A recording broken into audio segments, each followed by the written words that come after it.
Hello, welcome to $100 Podcast. I'm your host, Justin. Today we have another DC Comics book review. We're reviewing DC Universe Rebirth, Superman Reborn. I got the hardcover. I got it at my local dollar store, which since December, the Dollarama has started. That's the Pacific dollar store I go to.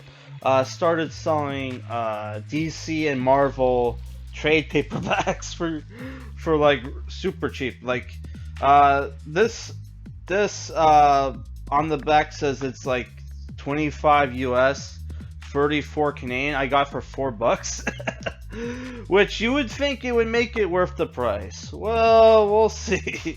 So this is DC Universe Rebirth, Superman Reborn. I'm guessing DC Universe Rebirth means this is another reboot in the DC Comics universe.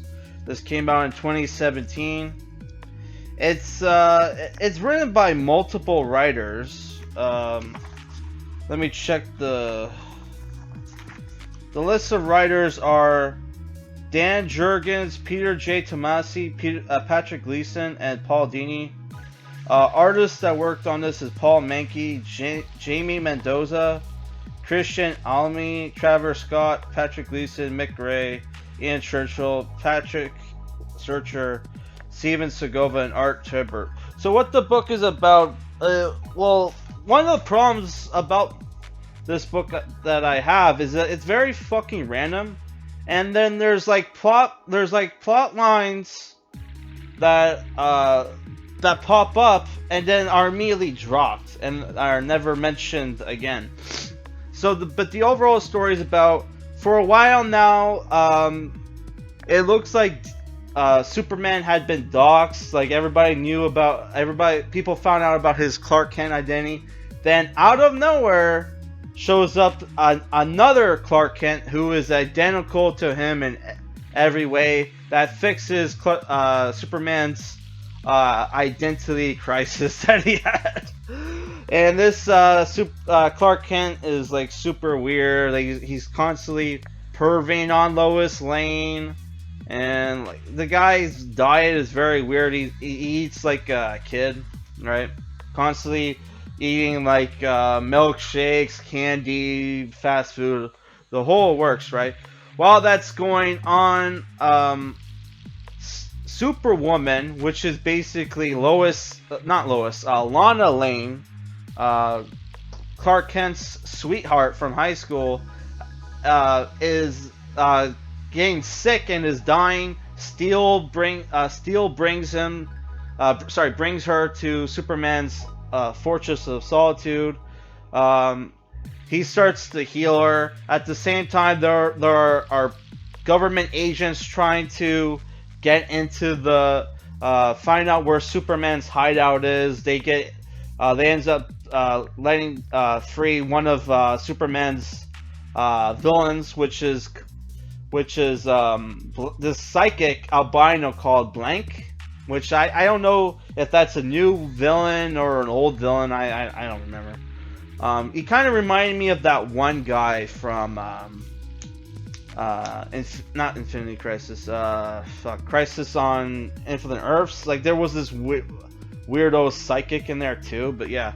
And at the same time, there's this other villain who kind of looked like the Spectre, but he's basically this white guy in this green cloak with a scythe, with a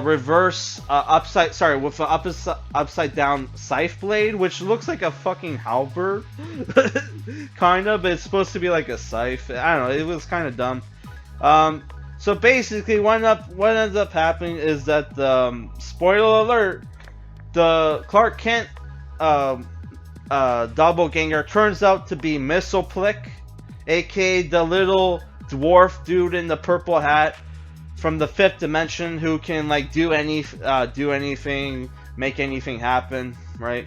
Who would constantly troll Superman, right? Turns out he's really pissed off at Superman, and because Superman abandoned him, right?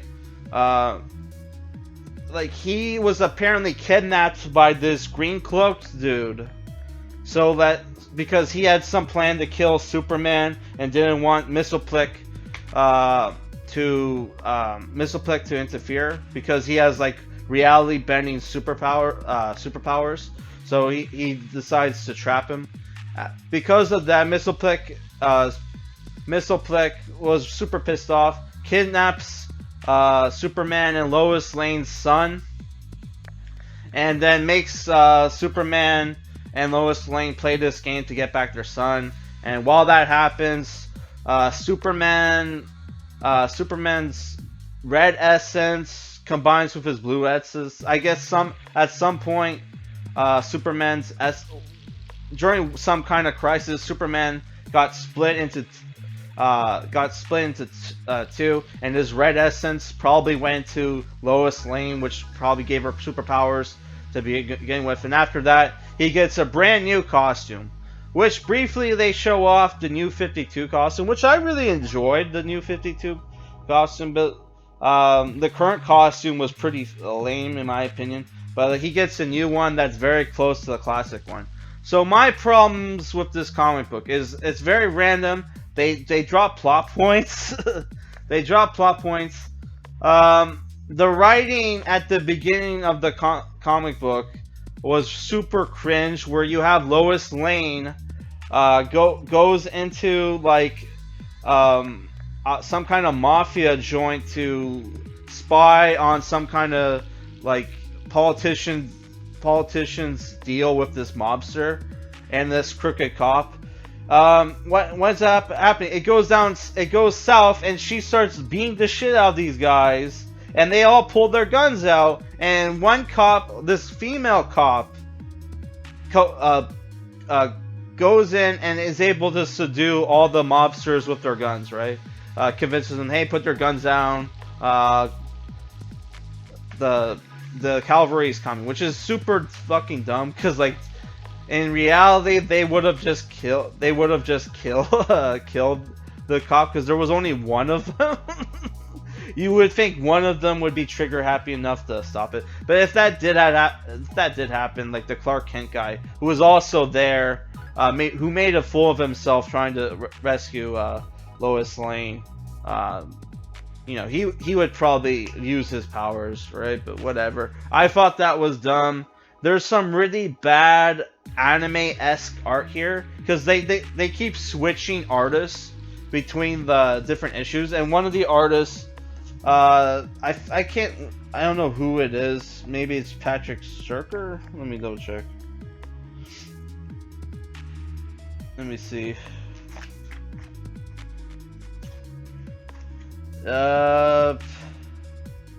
Patrick Gleason. Okay. Yeah, his art. Is it his art? Yeah, it's very bad anime-esque artwork, where like the eyes are super big and it's very simplistic. Really fucking dumb looking. And I kind of hate this bullshit where in DC Comics, comic book universe, they have some of the greatest detectives in the world, right? But and this isn't just for this comic book, in like Identity Crisis that happened too, right? Where like all the greatest specialists and detectives can't solve the crime because for like plot convenient reasons, right? Which is so stupid. Like you would think, like, because Batman did a bunch of DNA tests and scans on the Clark Kent wannabe, and nobody could figure out, hey, this is that magic dude.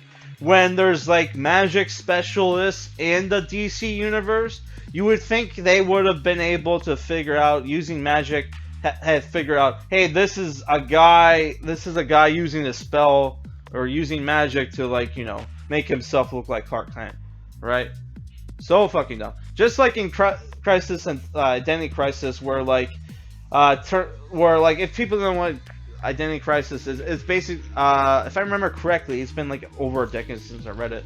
It's like a comic book that's about like the elongated man's wife getting murdered, and people think it was Dr. Light that did it, because Dr. Light tried to rape her back in the day, and it turned out to be, and like you have this long explanation of different tests all the different superheroes did at the crime scene, couldn't figure it out, and then it turns out at the end that it was the one dude's wife that did it, because she was pissed off about him, like, never coming home at night and bullshit, right? Wow, that was like really dumb. And same thing here. It's like you have the greatest detectives and they can't fucking figure this out. And I know it's for plot convenient reasons, but still. Overall, and I thought the comic book is basically just an excuse to show off, hey, here's Superman's new costume at the end, which, would have been like, and Paul Dini almost saved this comic book, because Paul Dini wrote the issue where it got revealed it was Mistleplik, which that issue was called The Man in the Purple Hat. That issue was really cool, but other than that, like, this comic book is trash. Some of the art is good, but overall, I thought this comic book was bad. I'm giving it like a 4 out of 10. Way overpriced for what it is. Even though I got it for $4 online. Like, the cheapest I could find it for was $16, and that's not even worth it, dude. It's a 4 out of 10. Don't buy this. All right, peace. Oh, I should mention what we're going to review next. We're going to review next, because how we're doing things is that we're doing DC, Marvel, and then like something random for our third comic book review. And we're doing that until I finish up with my backlog of comic books that I bought over the year, okay? I have a shitload of DC and Marvel graphic novels that I gotta finish. So, my next DC and Marvel... my next comic book review is going to be Marvel Comics Warzones Armor Wars, which is about... it's an Iron Man comic book. It's written by James Robinson. So James Robinson... The thing about James Robinson is at least the guy's not a good comic book writer, but at least he's not... His stuff doesn't come off SJW-y. It just comes off like he's like a generic comic book writer. So, hopefully it's good. It's a thin book. And the art looks cool. I think they got like a Japanese comic book writer. Artist. Marcio Takara and Mark Bagley. I don't know. The cover looks cool. It's basically a bunch of DC Marvel. Not DC. A bunch of Marvel superhero and villains have gotten their own Iron Man suits, and Iron Man and his friends, who are also wearing armor suits, are gonna fight off against villains who have their own armor suits. And like, some of the villains are, I can't even tell. One is Kingpin, and the other ones I can't tell. It looks like Thor has his own Iron Man suit, which is, why would he need one? But I don't know. Oh, also Arnold Stark is in the book, which is Iron Man's brother I never heard of. So I don't know. Hopefully it's